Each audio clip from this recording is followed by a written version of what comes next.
I am nothing but a pitiable arisen. Arisen.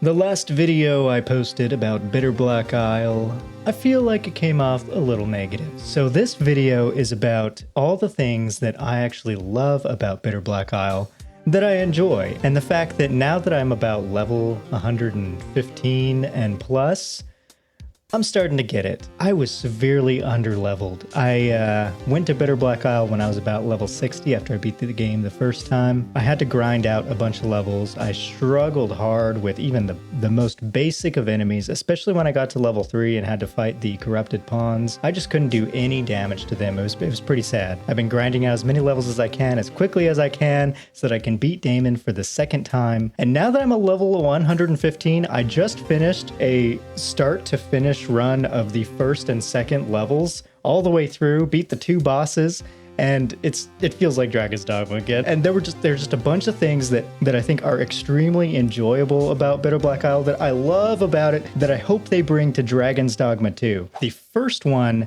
is the loot. Every time I break open a box, like in the overworld of Dragon's Dogma 1 and Dragon's Dogma 2, you like bust open boxes and stuff, and you might find like a Harspud juice or some grapes or something. It's not very satisfying. And then you go through and you open chests and stuff. There might be some gear in there, but usually there's not. There's just like some gold or something that you're not really going to use. But in Bitterblack Isle, I crush everything and open every single chest because I never know what I'm going to get. I could get like some Bitterblack gear, level 2, level 3. I could get some rift shards. I could get some special gear that drops randomly. And my absolute favorite thing is when I crush a box and out of it pops a giant bag of gold, huge bag of gold, the 10,000 one. It feels so good to pick those up, and it's like, oh wow, I love the loot in the game. The thing I don't like about a loot, of course, is that sometimes it takes a long time to get the things that you want, like when you purify items. I kind of wish I could choose what kind of gear that I wanted, and maybe you could pick from a smaller pool. Why does it give me the same item I got 4 times in a row?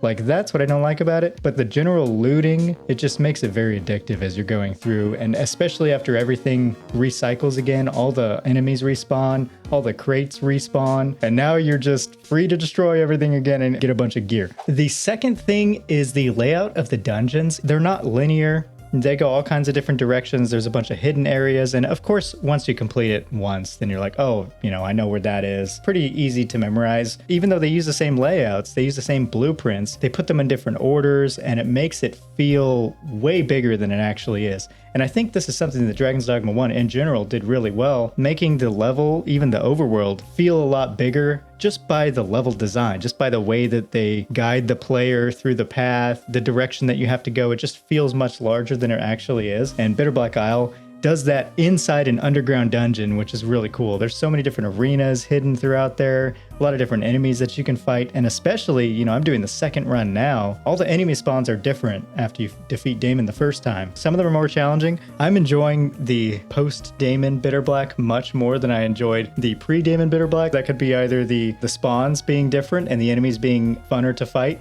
or it could just be that I'm a higher level, so I'm not struggling as hard to even just get through to the next door. Yeah, number 2 is the dungeon layouts. That's very fun. I hope they do the same thing in Dragon's Dogma 2 Dark Arisen. I know most of it's probably going to be above world, but if they use that same philosophy of branching paths that eventually lead to the same destination, but also have some like extra arenas and things scattered throughout, I think it'll be a success. Now, number 3, of course, is that gameplay loop. It's the fact that I can go through an entire level, and then after some time, everything respawns again, and so I can get different loot because it's all RNG based. So it just makes you want to keep playing. It makes you want to keep running through and trying things again. And then, of course, as you get stronger, like the power fantasy is real. That's one of the biggest draws of this game, is that you know what it feels like to be extremely weak, and then you know what it feels like once you're, like I am, a level 120, and now you can just one-shot the weaker enemies and then fight the other stronger enemies with like 7 health bars. You can kind of shred through them, and it just feels really good to be able to progress that far. Now, of course, number 4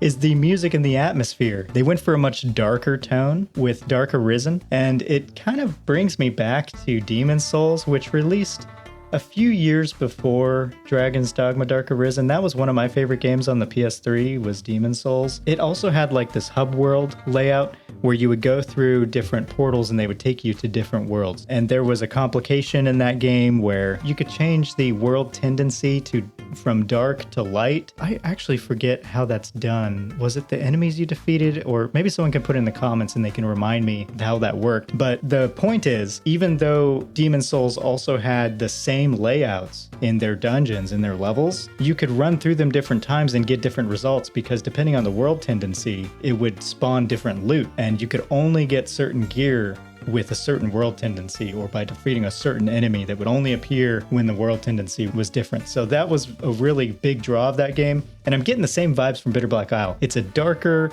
fantasy vibe. You look at the table and there's like skeletons on the tables slumped over with some books and stuff. It's a little bit more gory and creepy, especially with like the chained gore cyclops. You know, they're creepy looking, they're scary looking. So it's pretty cool. I like the vibe, and I love the music. Like I said in the last video, they added tracks to an already stellar soundtrack, and the Bitterblack Island theme just plays in my head now. But yeah, the music, they kept it top tier, and I'm very happy about that. Now the last thing, number 5, I know Capcom likes to do this. Once you beat a game, then they unlock a bunch of stuff for you so that you can beat it again in a different way. I've been playing through the Onimusha series, and this game did that as well. Like, I just finished Onimusha 1 and 2, and in the second game, when you finish it, it unlocks all these different mini games and level types where you can challenge yourself to play through the game again, or you can go through and solve additional puzzles and things. Just go through all these multi-level, 20-level dungeons where you solve all these puzzle boxes, or you can go through challenge dungeons where you just have to fight all the enemies and get to the end, and then you get a special weapon at the end. It's really cool, really fun, and Capcom does that for a lot of their games, even more recent ones like Kunitsugami. By the way, if you haven't played that game, oh my gosh, check it out. At least go watch the trailer or something, see if it looks interesting. It's a tower defense, but it's also an action game with RPG elements. It's so good. The art is good, the music is good, and it has a similar mechanic where once you beat the game, spoilers for Kunitsugami, you can play through it again, and then you get a different boss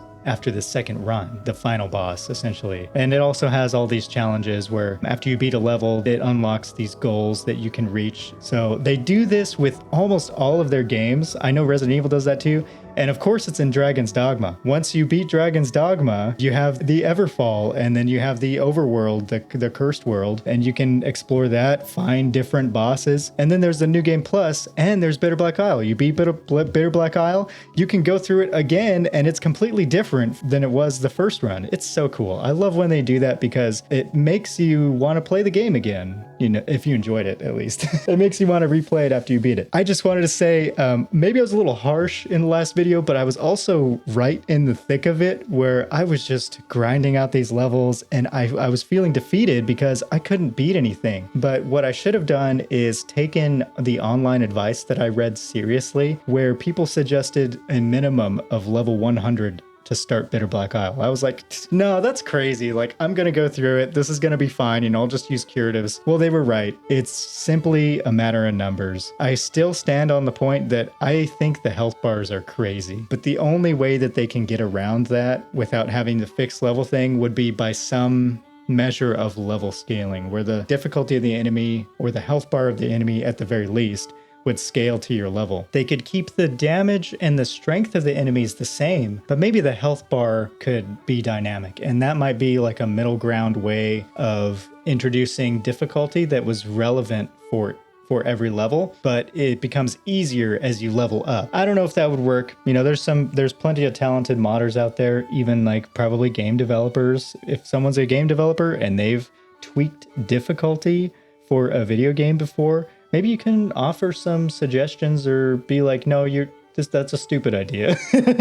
you know, I would love to know from someone who actually has experience in this area. And let me know your thoughts. What do you like about Dragon's Dogma 2 Dark Arisen? What do you like about Bitterblack Isle specifically? What's your favorite part about it? Maybe what irks you a little bit, but that you eventually got over like me. I appreciate your feedback and your comments, getting the discussion going. Fostering a sense of community is one of the big reasons why I make these videos. So thank you for contributing. I do love the Dark Arisen DLC. I'm sad that I never finished it because I got frustrated with the grinding many years ago.